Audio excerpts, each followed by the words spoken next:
Hello everyone. Today I am here to talk about the chapter Lost Spring from the book Flamingo.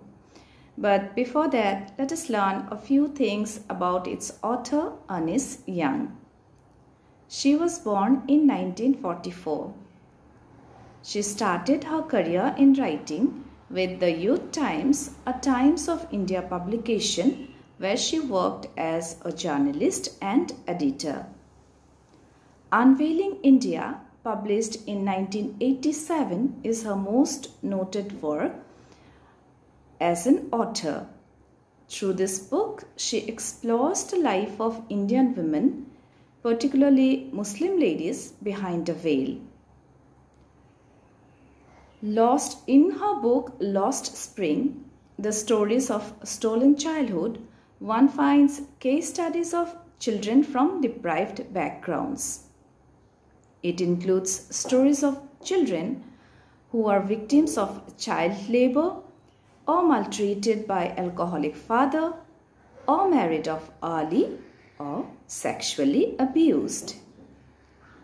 A section of this book is part of the English curriculum in many Indian schools like ours. Lost Spring. Spring is the season of new beginnings. Childhood is often compared to the spring season, as during this phase everything has a humble beginning. Spring is also symbolic of joy, happiness, youth and beauty. But in Lost Spring, there are stories of children who do not enjoy the privileges of childhood that the children of affluent families enjoy.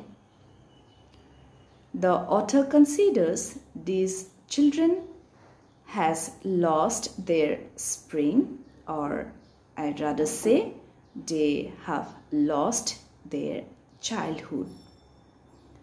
Saheb's story is one such. It is titled, Sometimes I Find a Rupee in the Garbage. The author comes across Saheb every day looking for something in the garbage dumps of her neighborhood. Once she asks, "Why do you do this?" Saheb answers casually, "I have nothing else to do." The author even advises him to go to school, but Saheb says there is no school in his neighborhood. The author asks, "If I start one, will you come? If I start a school, will you come?"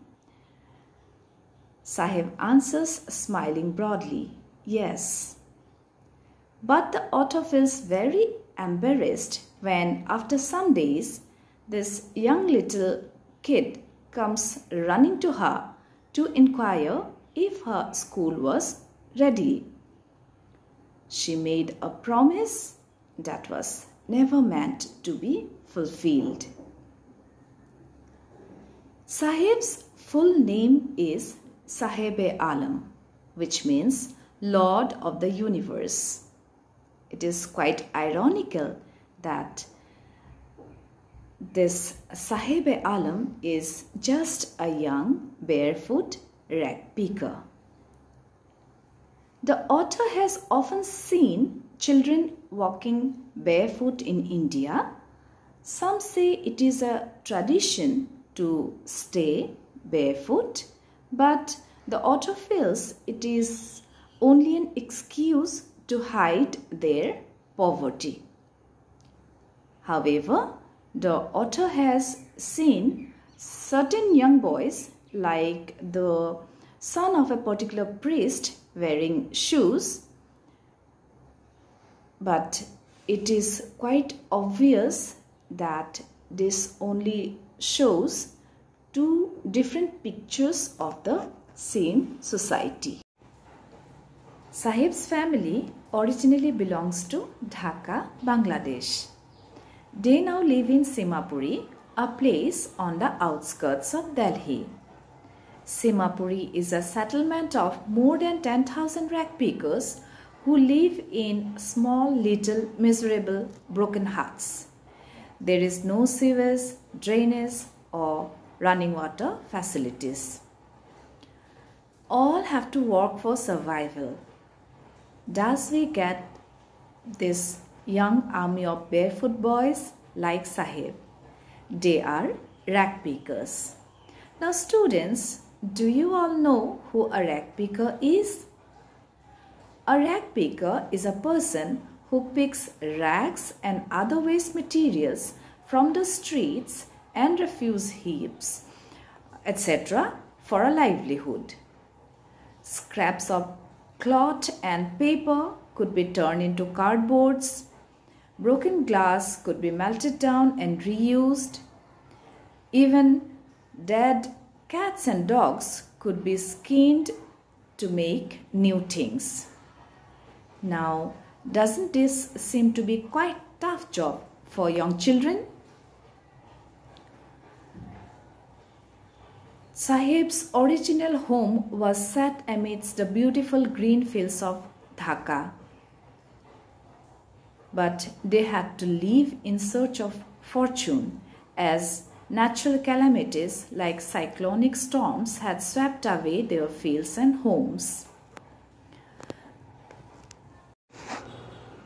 Rag picking is no more a dull and dirty job for young rag pickers like Saheb. At times, he is even lucky enough to find a 10 rupee note in the garbage dumps or maybe a silver coin. Garbage is wrapped in wonder for young rag pickers like Saheb. Once the author finds Saheb wearing a pair of shoes with a hole in one of them, which must have been rejected by some rich boy. Another morning, Saheb is found to be on his way to a milk booth. He informs the author that he now works in a tea stall and is paid 800 rupees and all his meals. But Saheb does not seem to be happy. He has lost his carefree look. The burden of the steel canister that he carries now seems to be heavier than the burden of the plastic bag that he used to carry earlier on his shoulder.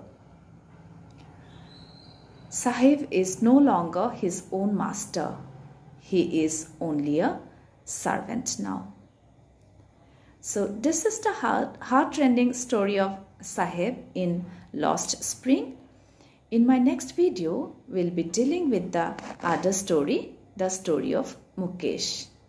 Till then, stay safe, stay happy. See you soon.